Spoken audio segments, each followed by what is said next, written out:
আমাদের কাঙ্ক্ষিত বরেণ্য মুক্তিপ্রাপ্ত সুপারস্টার শেখুল হাদিস ইবনে শেখুল হাদিস হযরতুল আল্লামা মামুনুল হক হাফিজাহুল্লাহ।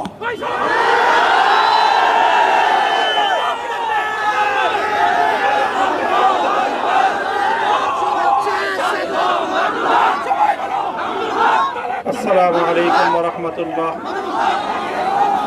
আলহামদুলিল্লাহি ওয়া কাফা ওয়া সালামুন আলা ইবাদিহিল্লাযীনা ইসতাফা। আম্মা বা'দ। আউযু বিল্লাহি মিনাশ শাইতানির রাজীম। বিসমিল্লাহির রাহমানির রহিম। লা তাসরিবা আলাইকুমুল ইয়াওম ইয়াগফিরুল্লাহু লাকুম ওয়া হুয়া আরহামুর রাহিমিন। সাদাকাল্লাহুল আযীম। সমবেত প্রাণপ্রিয় তৌহিদি জনতা, বিভিন্ন স্তরের ধর্মপ্রাণ মুসলমান ভাই ও বন্ধুগণ, ছাত্র বন্ধুগণ এবং প্রিয় এলাকাবাসী, আল্লাহ পাক রব্বুল আলামিনের শুকরিয়া আদায় করি। আল্লাহর দ্বীনের কথা বলার অপরাধে, আল্লাহর দ্বীনের বিজয়ের ঝান্ডা এবং কেতন উড্ডীন করার প্রত্যয় ব্যক্ত করার অপরাধে, আল্লাহর জমিনে আল্লাহর দ্বীন প্রতিষ্ঠার আন্দোলনের অপরাধে আমরা অনেক ভাই কারারুদ্ধ হয়েছিলাম।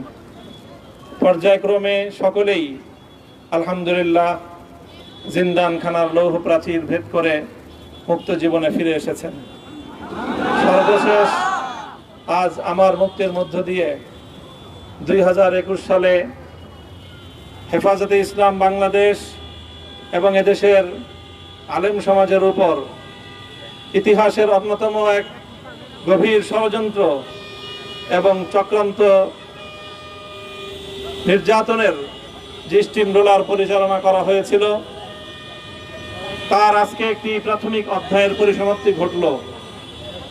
আমরা অন্যায়ভাবে আমাদেরকে কারারুদ্ধ করা হয়েছে, বুলেটের আঘাতে আমাদের ভাইদেরকে হত্যা করা হয়েছে।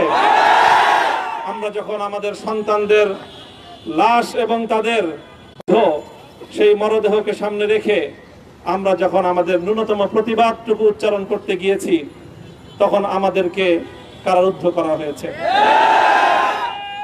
আমাদেরকে নানাভাবে নিষ্পেষণ করা হয়েছে, আমাদেরকে জনগণ থেকে বিচ্ছিন্ন করার সব ধরনের অপচেষ্টা চালানো হয়েছে।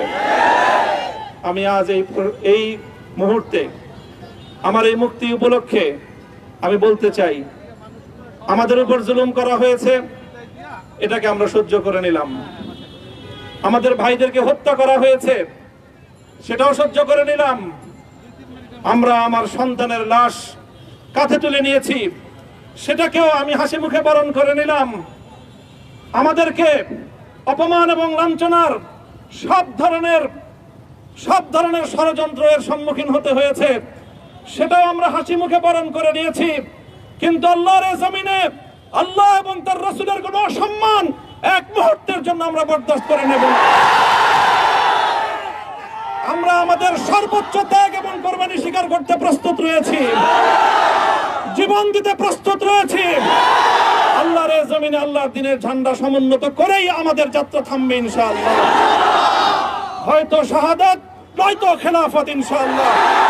আল্লাহর জমিনে খেলাফত প্রতিষ্ঠার যে আওয়াজ আজ পৃথিবীর দিকে দিকে উচ্চারিত হচ্ছে, সে আওয়াজ বাংলার জমিনে খেলাফতের এই আন্দোলনকে চূড়ান্ত গন্তব্যে পৌঁছাবে ইনশাআল্লাহ।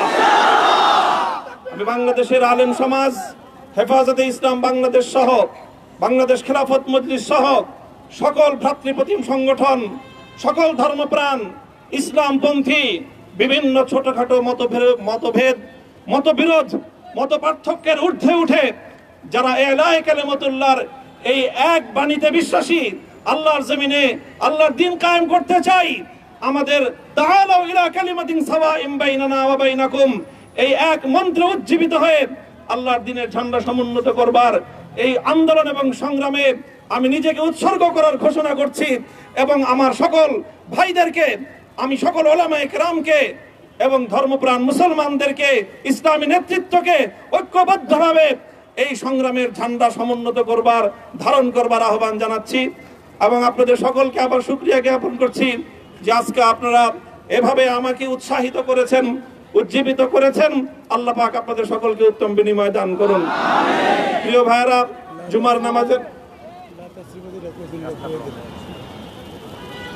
জুমার নামাজের একেবারে ঠিক আগ মুহূর্ত। এখন সব মসজিদগুলোতে জুমার প্রস্তুতি চলছে। আমরা এখন এখানে খুব সংক্ষিপ্ত দোয়ার মাধ্যমে আমাদের আজকের এই প্রোগ্রামের সমাপ্তি ঘোষণা করব।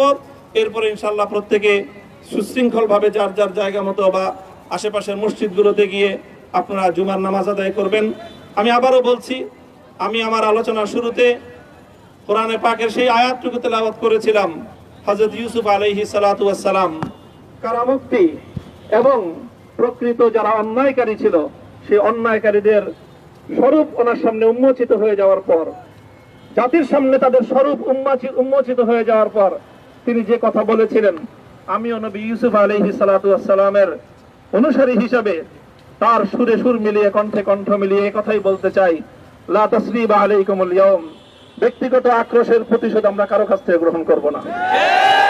সকলকে আহ্বান জানাই, মাদ্রাসা, স্কুল, কলেজ, ভার্সিটি কোন শিক্ষা ব্যবস্থার ছাত্রদের মধ্যে বিভেদ করার নীতিতে মামুনুল হক বিশ্বাস করে না। আসো, স্কুলের ছাত্র আসো, আমার মাদ্রাসার ছাত্র পাশে দাঁড়াও, কলেজ থেকে আসো, ভার্সিটি থেকে আসো, তোমরা হাতে হাত মেলাও, ইনশাআল্লাহ দেশের স্বাধীনতা অক্ষুণ্ণ থাকবে। এদেশের ইসলাম এবং হাজার বছরের যে সাধনা সংগ্রাম, সেই সংগ্রাম বিজয়ী হবে ইনশাআল্লাহ। এই জনপদ ইসলাম এবং মুসলমানদের জন্য হাজার বছর ধরে এখানে কালেমার ঝান্ডা সমুন্নত করবার জন্য আমাদের পূর্বপুরুষরা যে সংগ্রাম করে গেছেন, সেই সংগ্রামকেই আমাদের কাঙ্ক্ষিত গন্তব্যে পৌঁছানোর জন্যই আমরণ এক সাধনায় আত্মনিয়োগ করতে হবে। ربنا آتنا في الدنيا حسنة وفي الآخرة حسنة وقنا عذاب النار اللهم أحسن عاقبتنا في الأمور كلها وأجرنا من خزي الدنيا وعذاب الآخرة آمين আয় আল্লাহ ইখলাসের সাথে শুধুমাত্র আপনার সন্তুষ্টির উদ্দেশ্যে আপনার দ্বীনের ঝান্ডা সমুন্নত করবার জন্য হে আল্লাহ আমাদের বুকে আপনি সাহস দিন। আমিন হে আল্লাহ সাহস দিন। আমিন হিম্মত দান করুন।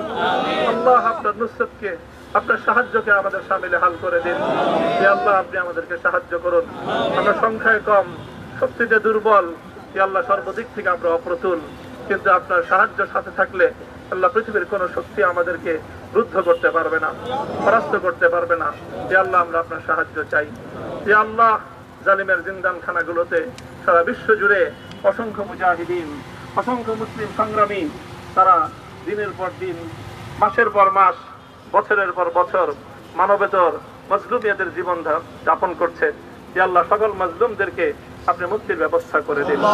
হে আল্লাহ তাদের মুক্তির জন্য যথাসাধ্য ভূমিকা পালন করার তৌফিক আমাদেরকে, পুরা উম্মাহকে আল্লাহ আপনি দান করুন। সাল্লাল্লাহু তাআলা আলা খায়রি খালকিহি মুহাম্মদ ওয়া আলা আলিহি ওয়া আসহাবিহি আজমাইন। হে আল্লাহ হেফাজতে ইসলামের সংগ্রামে হাটহাজারীর আমার যে ছাত্র, যে সন্তানগুলো শাহাদাত বরণ করেছিল, ব্রাহ্মণবাড়িয়ায় আমাদের যে সকল ভাইয়েরা, সন্তানেরা শাহাদাত বরণ করেছিল, শাপলা চত্বরে আমার যে সকল ভাইদের রক্তে ঢাকার রাজপথ রঞ্জিত হয়েছিল, হে আল্লাহ এই শাহাদাত গুলোকে তুমি কবুল করো। হে আল্লাহ এই রক্তের বিনিময়ে এই জমিনকে তুমি তোমার দ্বীনের ঝান্ডা সমুন্নত করবার জন্য তুমি কবুল করো। সাল্লাল্লাহু তাআলা আলা খায়রি খালকিহি মুহাম্মদ ওয়া আলা আলিহি ওয়া আসহাবিহি আজমাইন।